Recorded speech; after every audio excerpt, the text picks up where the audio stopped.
Hello' everyone নমস্কাৰ মই এটি নতুন মিনি ব্লগলৈ আপোনালোকক স্বাগতম জনাইছোঁ। আজি এযোৰ মেখেলা চাদৰ উলিয়াই লৈছোঁ ফেব্ৰিক কৰিবৰ কাৰণে, যিহেতু বিশেষ কাম নাছিল, চিলাব লগাও নাছিল, সেয়ে ভাবিলোঁ মেখেলা চাদৰ এযোৰতে ফেব্ৰিক কৰোঁ। আৰু এই ফুলটো যে দেখিছে, এই ফুলটো মই নিজে আঁকিছোঁ বাৰু।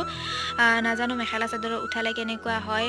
প্ৰথমতে বহীত এনেকৈ মই আঁকি লৈছোঁ, তাৰ পাছতে এয়া মই চাদৰখনত ধুনীয়াকৈ উঠাই লৈছোঁ ফুলখিনি। আৰু উঠাবৰ কাৰণে খুবেই বেছি কষ্ট হৈছে, যিহেতু কাপোৰযোৰ পলিষ্টাৰ হয়, কটন হ'লে খুব বেছি ভাল হয়। তাৰ পাছতে এয়া মই কালাৰকেইটা উলিয়াই লৈছোঁ, কি কালাৰ দিম বাৰু মই ডিচাইড কৰা নাই।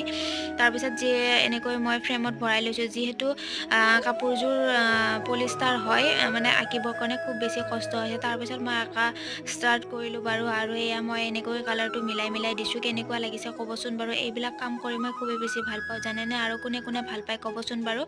আৰু এনেকৈ মোৰ আঁকা প্ৰায় কমপ্লিট হ'ব, কিন্তু খুব গোটেই মেখেলা চাদৰযোৰ হোৱা নাই বাৰু। হ'লে গোটেইখিনি দেখাম। তেনেহ'লে আজিলৈ এৰিছোঁ, নেক্সট মিনিট ব্লগত আকৌ লগ পোৱাৰ আশাৰে। Bye bye.